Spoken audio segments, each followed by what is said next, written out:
I didn't choose this title. This was given to me, and I think it's the most complicated title I've ever been given.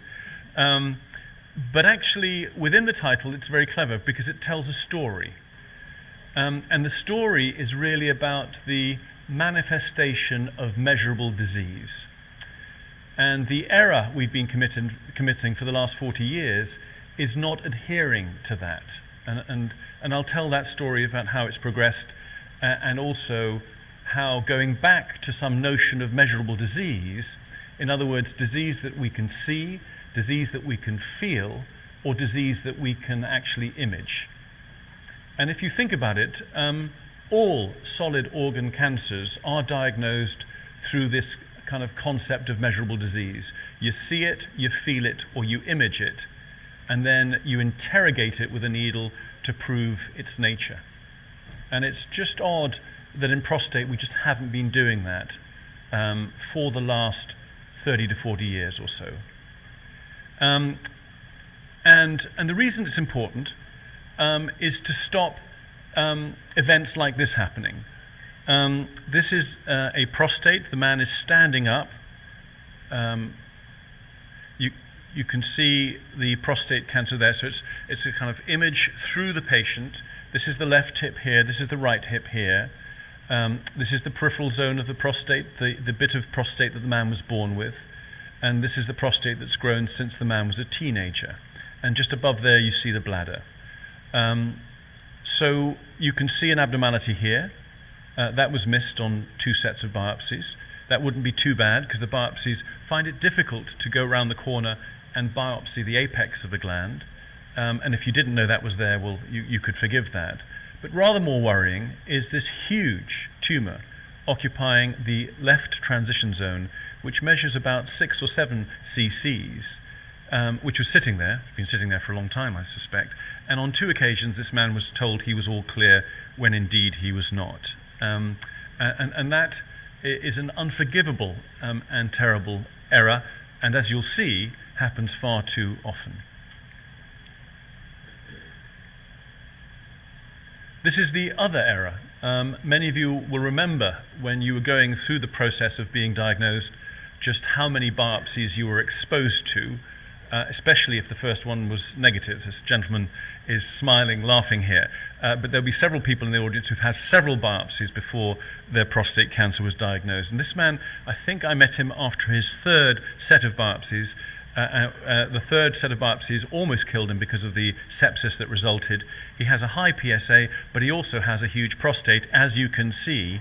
But he has a beautiful prostate, which is entirely normal apart from its size. Now the man is lying on his back, rectum behind, bladder above, left, right, and you can see the peripheral zone as if we were salami slicing the body through here. This is an exquisitely clean image of the peripheral zone, and you can see the BPH component, which is resulting in his gland volume, which measures about 80 or 90 cc's. This man's PSA is 7. It's actually very, very low for his prostate volume, and giving him a very low PSA density, which, as you'll see in a minute, is really quite important. And it was this image that will prevent this man having further biopsies. So we did the MRI and told him, you don't need to worry, you've got a large prostate, you certainly don't have any clinically significant prostate cancer, and we can be very, very sure of that. And I'll show you some data in a minute to support that. This came out a couple of months ago, and this was the PROTECT study, which randomized men to surveillance. These are men with prostate cancer versus surgery versus radiotherapy, and a long-awaited study. It's taken about 20 years, £50 million of UK taxpayers' money to fund, and everybody was waiting for it. Everybody, and it was published in the New England Journal of Medicine. In fact, there were 2 articles in this issue, and when we saw the results, we just didn't know how to react, because the risk of dying of prostate cancer in this study was exceptionally low, much, much lower than the authors anticipated. They estimated a 1 in 10 risk of dying of prostate cancer over 10 years, and in this study it was only 1%. Now, one conclusion you could make from that is that is that men get prostate cancer, but very, very, very few men die of it. Or alternatively, you might argue that the tests that were used in this study failed to identify clinically important prostate cancer. Most policymakers have taken the former view, but that view comes with a bad error if it's incorrect. Now, within the publication, you have to look really hard for this table because it's in a supplement. It's not in the main paper, but it's available to you all to download because it's free. It shows you the risks of dying of prostate cancer in the 3 randomized studies that we've got available to us in the men that were watched, so that were treated conservatively. And this, I think, tells a story about measurable disease that you can see, feel, or image. In the Swedish study, which is at the top, this was before PSA, so men were diagnosed when they presented and you could feel the prostate cancer. And a finger was put in the rectum and a needle was guided to the tip of your finger and you biopsied measurable disease. In that group, and it had a median follow-up of over 10 years, there was a 1 in 5 chance of dying of prostate cancer if you were randomized to the conservative arm. In other words, if you weren't treated up front. Far too high. In the American study, the PIVOT study, which was quite interesting because that was at the beginning of the PSA era, and that had a mixture of people entered into it, and about half the men were T1C. In other words, they were diagnosed with PSA and biopsy, but no measurable disease. And in that group, there was a 1 in 10 risk of dying of prostate cancer over the 10 years of follow-up if you weren't treated. In PROTECT, which, if you like, was the perfect application of PSA transrectal biopsy, because they went to the community, did a PSA, it was a screened study. If the PSA was positive, they did a transrectal ultrasound biopsy. There, the risk of dying of prostate cancer, as I've said, over 10 years was 1%. Right? So you might argue that the better, or the more intensively, that PSA trust biopsy is applied, the worse it performs at identifying men at risk. Because the PROTECT study was the perfect application of PSA biopsy, but it failed to identify men who, if left untreated, will die of their disease, and therefore those men have very little opportunity for benefit.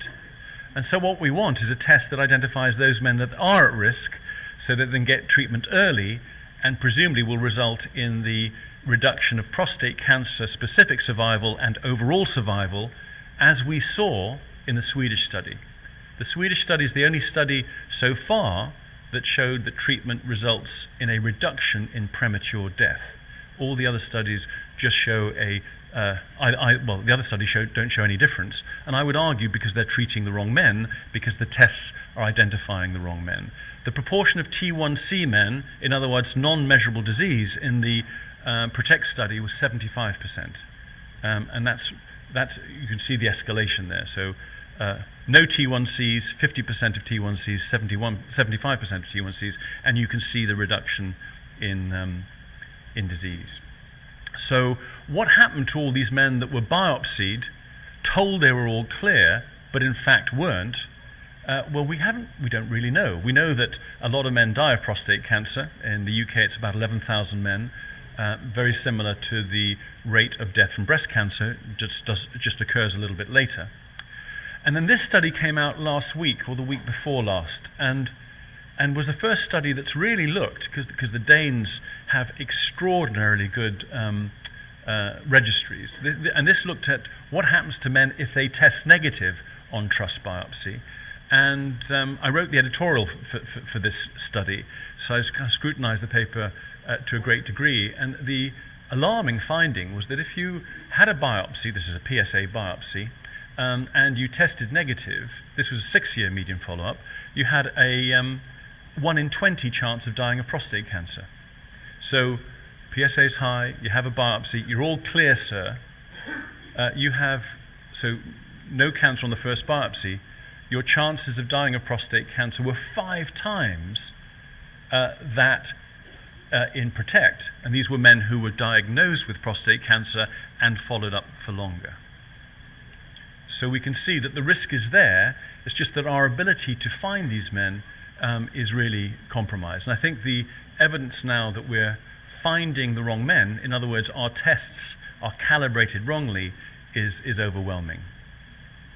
And I suppose, now I'm a great fan of Thomas Stamey, but it was Dr. Stamey and who actually led us down this path from a paper published in 1989 that showed that moving away from a measurable phenotype, in other words, disease that you could feel, towards random biopsies resulted in a greater yield of prostate cancer. And it was a small study, but the observation I think was correct. But what we didn't know then, but we do know now, is the type of cancers that were being identified were the cancers that were unlikely to affect the quality or quantity of life of that individual. And it's really a return to this notion of measurable disease that I think will allow us to identify men at risk, treat the right people, confer benefit, and then the challenge then is to reduce the harms associated with those treatments. And that brings us to the PROMISE study, which was published just the other week. So this is all really, really new data, but it's interesting just the degree to which the data is confirming this notion of measurable disease. Now, the PROMISE study is freely available to you. You can download it by going to the Lancet.com. If you put in Lancet.com, put in my name, you can freely download it and the tables. It's quite a complicated study because diagnostic studies, to do them really well and get rid of all the biases in diagnostic studies, you have to be very, very obsessive about the projector. There we go. And essentially what it was is that all men had all the tests. So men who were referred for biopsy had an MRI, had the standard test, which is truss biopsy, and then we used a super duper test, 5mm template sampling, to determine which test result was correct at identifying men with clinically important disease. And the results were astounding. And I'll show you the chief result, which is here. So this is really comparing the practice standard, which is 12-core truss biopsy. Nearly all the men in this room will have been exposed to that, some of you many, many times, versus the new test, which is MRI. And the critical thing here is how good was the test at identifying clinically significant disease if it was present, and that attribute is called sensitivity. Truss biopsy identified 48% of all the clinically significant disease, in other words, less than half of all clinically significant disease. So the test we've been using for 40 years systematically has been missing over half of all the clinically significant disease that's been exposed.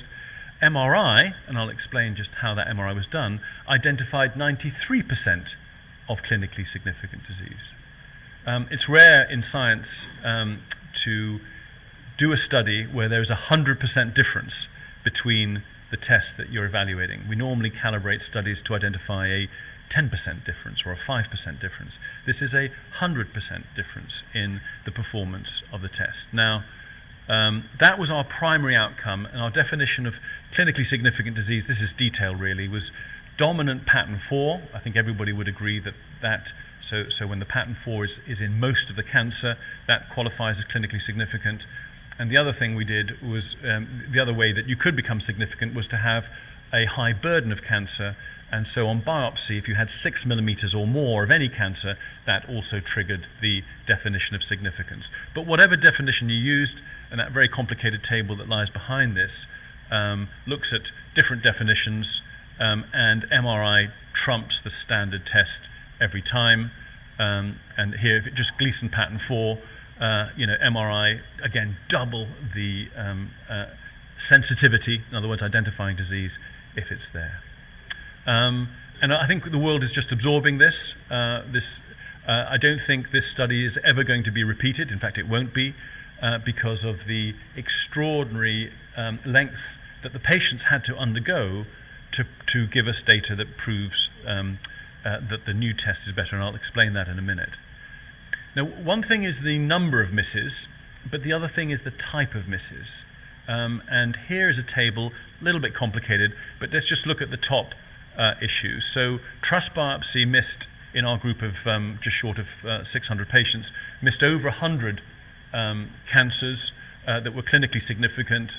You can see the details here. I'm happy to go through these in detail with you afterwards. MRI missed 17 cancers. But what was critical about the MRI misses is that, first of all, and those at the back probably can't see that, MRI didn't miss any dominant pattern 4, the disease that we really don't want, 0, very few zeros in medicine, and no Gleason 8, 9s or 10s.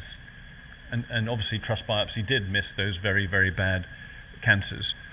Most of the MRI misses were either exclusive Gleason 3 plus 3 or Gleason 3 plus 4, and in all cases where there was 4, the pattern 4 amounted to only 10% of the overall cancer that was presented. So the misses, you could argue, were borderline clinical significance, and this was astounding. Obviously, we're going to look at this in a lot more detail. So whenever you see results like that, you have to kind of reflect on the study, and this is what people will be doing, and writing letters to the Lancet, which we'll have to reply to in the future. The good things about this study that I think are reassuring is the multi-center nature of it. The big criticism of MRI today is that it's been done by experts in specialist centers and can't be reproduced. That's not the case anymore.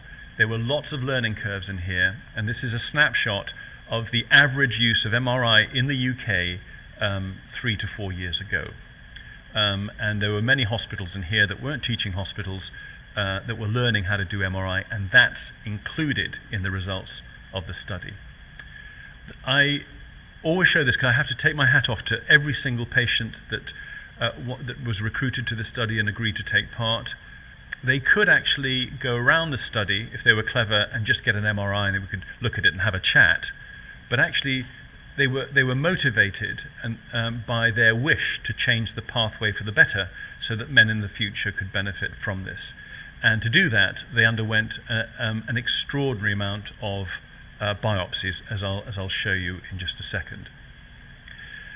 The other thing about this is that this is probably a conservative estimate of the utility and accuracy of MRI, because everything was done at 1.5 Tesla, which is the weak magnet strength. Today, most of us use 3 Tesla, which is the stronger magnet. The images I showed, that last lovely image of the big prostate was done at 3 Tesla. You can see just how crisp that is.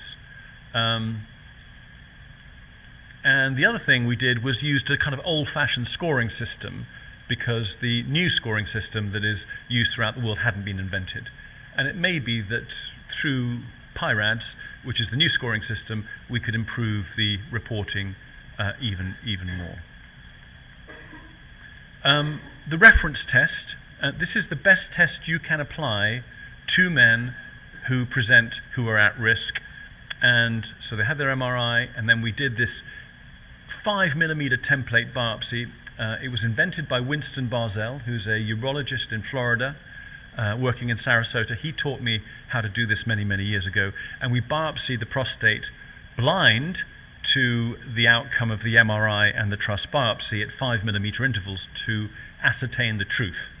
And it was the result of this template biopsy that informed whether or not the trust biopsy, or indeed the MRI, or both, were false or negative. I'll skip through that. Again, some surprising findings. This is the power of MRI. So if your MRI was strongly positive, you had a kind of 37 times more greater likelihood of having clinically significant disease than if not.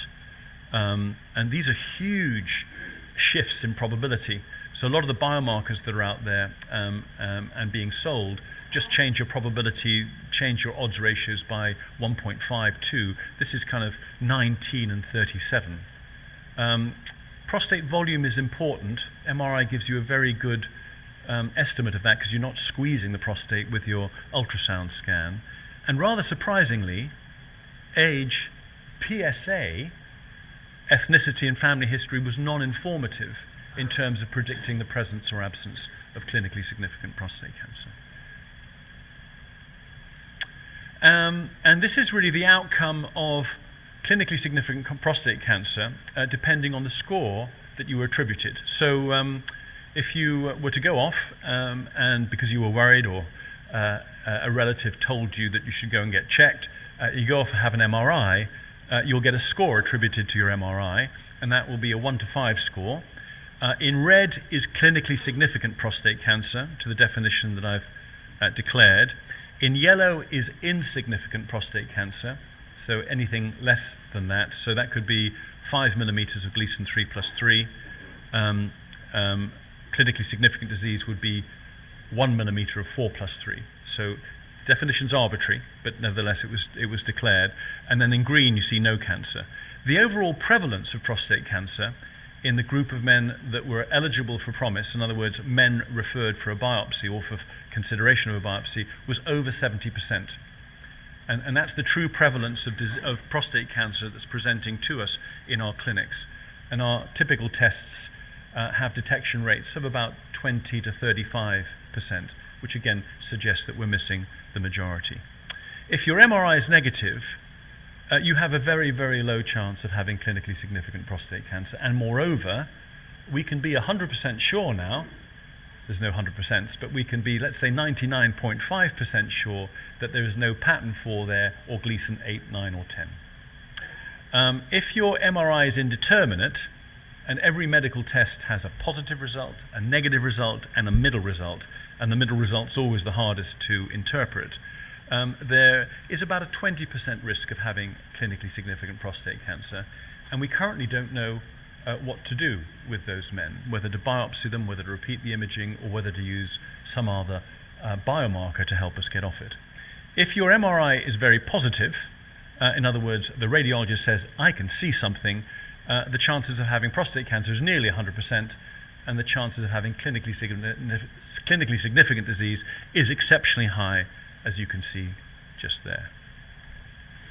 And so to summarize the story, if this is the pool of clinically significant disease that's presenting to us, and in the PROMIS study we were very relaxed about who was included. It was basically men referred who were deemed to be at risk, positive family history, worry, high PSA, somebody felt an abnormal gland. They were all eligible as long as they hadn't had a biopsy before. MRI is finding most of it at 1.5 Tesla in a multi-institutional study 3 years ago. Trust biopsy today, to the best of our ability to determine it, is finding about half of all clinically significant disease. In other words, it's missing over half of all clinically significant disease. And men, there'll be a million biopsies done in Europe this year. There'll be more in the United States, and by far the majority will be transrectal biopsies without MRI. Over 95% will be done in this manner, and this is the test result. This is the result that these men will get exposed to. But it's actually worse than that, because PSA carries error as well. And if we add the PSA error, and we don't really know what it is, but the prostate cancer prevention trial was done a long time ago, give us some indication, because there are some men with a normal PSA who have clinically significant disease, in other words pattern 4 in their prostate. That's probably about the way we're performing at present. And I would argue, and we'll see what happens in the discussion, that it's time to change this. So is this the end of transrectal biopsy? I think it is. I think this is not an evidence challenge anymore. This is a kind of implementation challenge, and about how we get this done well at volume in different healthcare systems throughout the world. I'd be really interested in your views. And I think men have an enormous role in forcing this change by saying to urologists, my colleagues, no needle until we've imaged my prostate. And again, I'd value your views. The transition to an image-based pathway will not be straightforward. It never is. Mammography for breast cancer went through lots of iterations before they got it right, and this will be no different. And poorly done MRIs are worse, if you like, than a badly done transrectal biopsy. So a glimpse into the future, and this is, so I suspect that if you're at risk or you just want to be reassured, remember there's no radiation with an MRI, and somebody was telling me earlier that there is a group in the US that's got the MRI down to less than $600, and so you could see men at around 60 maybe going for an MRI. They would go to a credential center. That MRI would have the prostate contoured for posterity, and also the tumor, if present, contoured. And you can see the radiologist doing that on this prostate. And then that information could be kind of sent up to the cloud, and we can manipulate that image. We can store that image, we can compare that image, we can use that image to guide radiotherapy, we can use that image to guide biopsies. We can actually bring the image into our ultrasound systems and fuse them so that we can have real-time ultrasound information combined with the precision of the MRI information. And indeed, surgeons now are using information such as this that you can see now and superimposing it on the real prostate so they can plan their surgery around the gland, but also around the tumor. And again, personalized medicine was mentioned earlier. In the past, everybody got the same operation. Now everybody gets a slightly different operation because we respond to location. Just to show you, there was no targeting in the PROMISE study because we were blind to location, so we didn't know whether the MRI was positive when we did the biopsy of the gland. But obviously, if you know where the cancer is and you stick a few needles there, you're much more likely to find the cancer. Again, suggesting that the PROMISE may underestimate the true performance of MRI. And this is just showing you that if you've got all the information with you, just how much this influences your detection of clinically important prostate cancer. This is an Italian study that was published very recently, and I had the pleasure of visiting them just the other day. But they're a serious group, and they did a randomized study this time, and you were randomized to MRI. If your MRI was positive, you got some biopsies directed to the abnormality, so-called targeting, but you also got the standard 12-core transrectal ultrasound biopsy, so you got both. And if you were randomized to standard care, you just got the 12-core random biopsy. So quite an interesting design. There are other designs in play at present, and their outcome was clinically significant disease, slightly different definition to ours. Theirs, from memory, was any pattern 4 or 5 millimeters or more of any cancer. So very similar to our definition, but just slightly different. And so the results, so if you got your MRI, the detection of clinically significant disease occurred in 44% of patients, men randomized. The disease was the same in both groups. This was a randomized study, but if you happened to get an MRI, you were much, much more likely to get diagnosed appropriately. So in other words, the clinically significant disease was much more likely to be diagnosed, 44% versus 18%. Again, huge differences.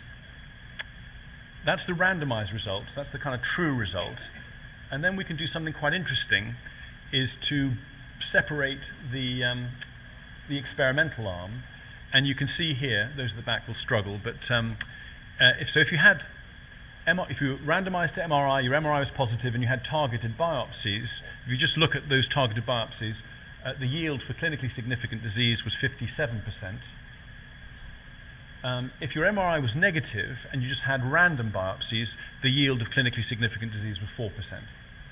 So you can see all the information is in the MRI, as PROMISE indeed has told us, and indeed as this independent randomized trial also says. And remember, in the other arm, exactly the same prevalence of disease, again 18% in that group.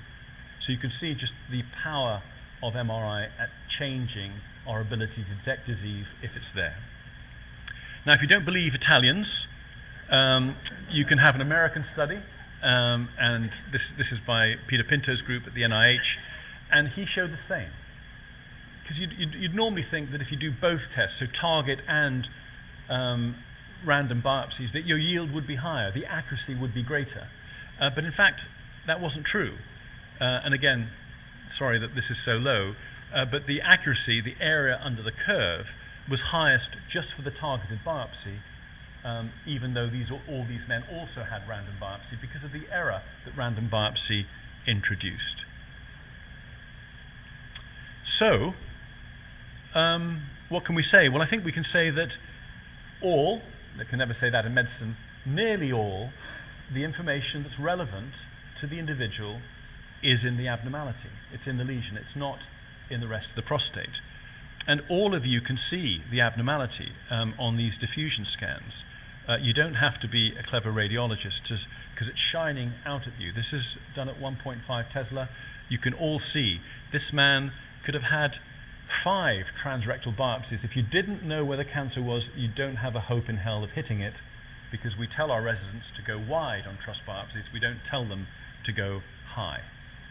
And this is what we've been doing over the last few years, is trying to come up with studies which incorporate the kind of different notions and different definitions of disease that are predicated on this idea of imaging, verification, and then doing the experimental study of saying, well, actually, if all the information and all the risk is in the abnormality, can we get away with just treating the abnormality as we do in all other solid organ cancers? And really, our experiment has been about testing different margins. In other words, deciding how much additional prostate we need to treat in order to get good cancer results, but also to preserve the functions, the key functions of continence and potency for our men. And these approaches we've tried everything. Half the gland, clever, trying to treat all cancer, treating the visible disease plus a margin, and they're all in the public domain. In the future, again, adjuvant was mentioned earlier, there are opportunities like in breast cancer maybe to use combined therapies, or indeed immunotherapies if well tolerated, to treat with treatments that ablate the lesion. That could be radiation therapy, it could be a number of different ways of killing tissue. So I'm just going to show you a case now, a man that was treated in which all the principles that I've described have been adopted. And all of you now are expert radiologists, and you can spot the abnormality in this scan. No endorectal coil. You haven't seen a single endorectal coil in any scan I've shown. And there it is. Again, this one would have been missed by standard truss biopsy. We didn't think anterior disease existed, actually, until MRIs started, because they were never diagnosed, so they didn't go into our pathological archives or into our predictive risk models. So that's a T2 sequence, this anatomical sequence. He's just had an injection. You can see the cancer's picked up its own blood supply up there. And so it gets, because the blood supply is abnormal, it gets that flush of contrast before the rest of the prostate. BPH does that as well to some degree. And this is the diffusion scan that measures the cellularity. And it does that by actually measuring how well water moves in that unit volume. So if water moves fairly freely, we assume that there are fewer cells. If water doesn't move that freely, we assume there are more cells. They can be cancer cells, immune cells, or they can be kind of cells that arise from cancers, such as desmoplasia. And you can see the abnormality there, and you can see it there on the long B scan. So he had biopsies. Surprise, surprise, the targeted biopsies were positive. All the other biopsies were negative, in line with the data that is now in the public domain, completely in line with the PROMISE results. We then used the clinical manifestation of disease as the target for therapy. He happened to have nanoknife electroporation invented by Gary Onick, again here in Florida. Florida is the center of the universe, as far as I can tell, and a great mentor and friend of mine. I've done about 150 of these. It's very quick treatment, takes about 10 minutes to do. Patient comes in the morning, goes home in the afternoon, and you pass very high voltage electricity across it to create a very discrete abnormality that covers the lesion plus a small margin. And you can see now that the tumor's gone. This is done 1 week later on the gadolinium scan, and this is 6 months later, and I would test a radiologist to tell me whether anybody had treated this prostate, because there is no real evidence that this prostate has had any treatment unless you knew the full story. And you can see there no evidence of disease, and the PSA's come down from 6 to 1.7. And this is now looking at the patient standing up. So this is what we call coronal, so slightly different orientation. Bladder above, which is nice and bright, prostate below, and you pee through here. Here's your sphincter. So, and here's a treatment that preserves your sphincter, no incontinence. It preserves your bladder neck. You ejaculate in an antegrade manner. It preserves your nerves. They're bright. They're getting a blood supply, and therefore your erections should be normal. And indeed, when you treat like that, we've demonstrated, I think now it's been proven, if you preserve prostate tissue, you preserve function. Here, no men were incontinent, and only about 1 in 20 men lost their erections sufficient for penetration. And again, I think this was a revelation and new data showing that actually preserving tissue matters, and therefore our ability to identify disease and use our treatments so that we kill that disease, plus a small margin always in prostate, is important in terms of future function. I'm nearly finished. This study got a huge, I really didn't anticipate just how much press coverage this study would get. It's a phase 3 study. We've been working on phase 1, phase 2 about 10 years now, and I think it got interest because it had the words laser in it and seaweed, and the whole of the world's press just went crazy. And actually it's very interesting because it's a new type of treatment.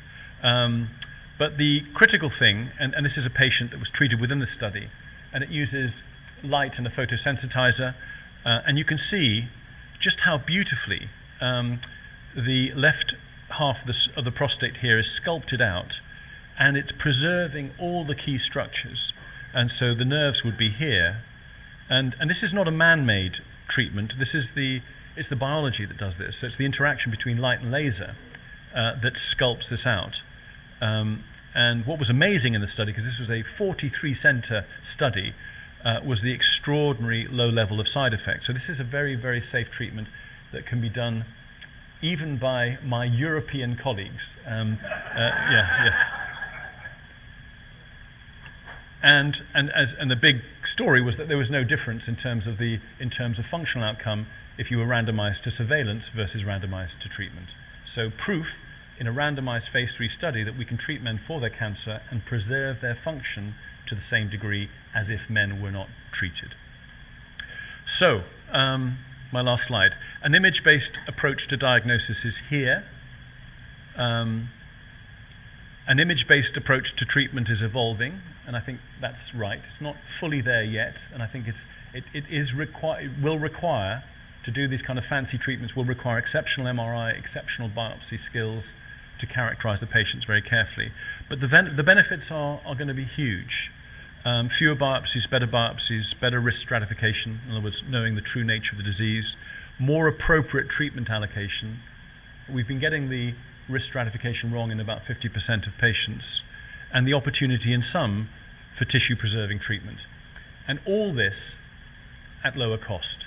There is a health economic study on the back of Promise that shows that this MRI is cost-effective, and there are 3 health economic studies out there that say the same. Obviously that needs to play out, and we need to remodel it in different healthcare systems. But because we can reduce the number of men who are diagnosed incorrectly, and reduce the number of men who have unnecessary biopsies, and reduce the number of men that have to live with a diagnosis for life but will not benefit from it, the potential savings are truly enormous. Thank you very much.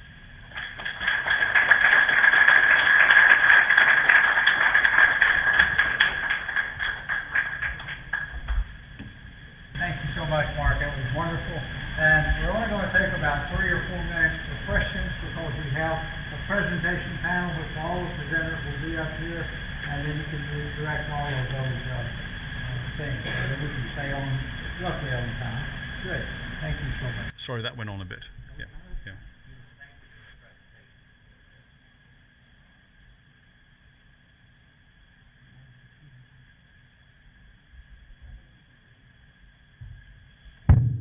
There you go.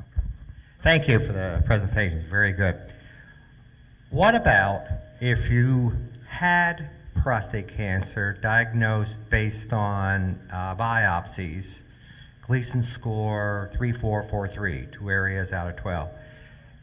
Would it be good to go back and get an MRI to see, okay, was there something missed? And then you could take it from there? I'm just curious. Very much so. I mean, urologists know the imprecision of standard trust biopsy because of upgrading. So if your biopsy is positive and you go to radical prostatectomy, your original diagnostic grading is wrong in up to 50% of the patients. So, excuse me. We know that there's huge imprecision. What MRI gives you, if it's negative, we can be sure that there is no bulky disease present, and if we see a positive area on the MRI, we can then direct biopsies at it to give you the correct risk stratification. What if you have radiation treatment? Does that complicate things? Not at all. Actually, I would argue MRI is even more accurate after radiation treatment, but you have to use the gadolinium sequence. So it's a very, very sensitive detector of recurrence after radiation, mainly because the background is much more homogeneous. So after radiation, you don't have this BPH component, and you can see an increased uptake of the contrast very, very easily. I have a question in reference to biopsies. I've had 18 biopsies in the last 19 years. My PSA now runs 16.0. Would and every biopsy has been negative. Would it be beneficial to get the MRI done? Yeah, I think almost certainly you've got a big prostate, just like the second image. 113 grams. Yeah. 113. Yeah, and your PSA is what? 16.0. Okay, so PSA is just above a density of 0.1. Yes, I think an MRI would be very helpful to reassure you, and also to provide a baseline for the future. Your risk doesn't stop today. You're going to live many years, and so having a baseline test there will be useful. But yeah, I mean, without question. Sometimes we get surprises. I suspect yours is going to turn out fine because your PSA is, concordant with your prostate volume, and you've had so many. But there are many parts of your prostate that haven't been sampled and therefore haven't been evaluated. The beauty about MRI is that it will evaluate every single bit of your prostate. Yes, no, yes, no, yes, no, yes, no throughout. What if you've had both hips replaced? Yeah, that compromises the images to some degree, but we can still get some sequences can still be of use. But we just have to see. Who asked that question? I'm sorry. Yeah. Okay. Yeah. No, it does compromise the quality of the images. There's no question. But it's still worth having the scan done, often at lower magnet strength, to see if we can actually get a glimpse of the prostate. Sometimes we can. Thank you for the presentation. I think having you here right after the PROMISE study being published is great. What would you say is the biggest critique of the study or the bias of the study if you were to look at the study? And I'm sure you have. Yeah. There's only one bias. So to do the template biopsy, so in a true to form diagnostic study, all men need to get all the tests, right? And all those tests need to be independent to each other. So if we couldn't fulfill a test, that patient had to be kicked out of the study and replaced by another. And if we couldn't fulfill the template biopsy because the man had a prostate volume of 110 mils and we hit bone, that man was ineligible. Those men are very likely to test negative, so they're very likely to be true negatives. So it is possible that the prevalence of prostate cancer in the PROMISE cohort was slightly higher than we would normally see, right? So, but having said that, there was no statistical difference between them. I haven't showed you all these slides, but There was no statistical difference in any of the characteristics between men that were excluded versus men that weren't. But that was the only systematic reason for withdrawal, was a massive prostate that we couldn't subject to a template biopsy. It'll be very interesting to see what letters come back to the Lancet. The criticism when presenting it is that people don't like our definition of clinically significant disease. I mean, we chose that definition. Sorry? Both. So, and again, actually, with PROTECT, it's not a bad definition with retrospect. But we chose it because progression is fueled by grade and volume, and therefore we wanted to have both grade and volume represented in our definition.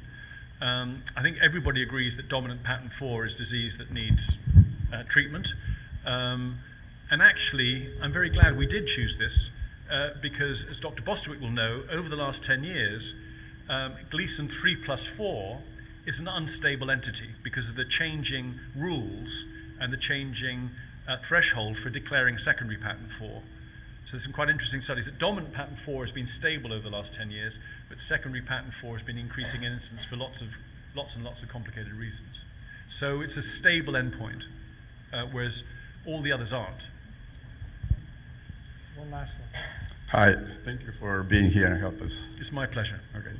So I had surgery about a year and a half ago, and I have a right now PSA of 0.54.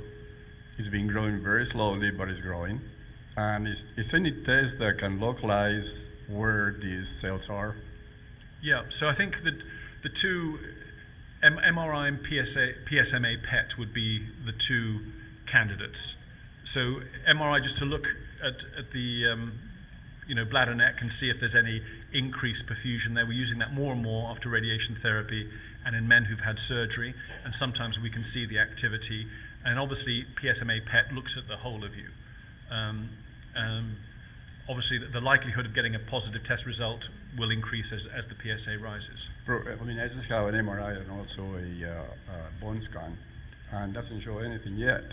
So it's very small, it's very low, but I want to get it sooner than later, Yeah. Obviously. If there's any test available, I heard that in Europe, in Holland, they used to have a test that would be able to localize before below 0.5. So I think that's probably the PSMA PET scan. That's certainly the most sensitive at low levels of PSA, much better than choline, for instance. You won't always test positive with a 0.5. Is it 0.5? 0.54. Yeah, so it won't always test positive with that. But once you get up above 2, then the sensitivity in data, I won't say it because I'm guessing without looking at the paper, was very high, and certainly much higher than all the other tests. Mm-hmm. So MRI with contrast, it's the contrast that's critical, and PSMA PET. PSMA PET, okay. Thank you.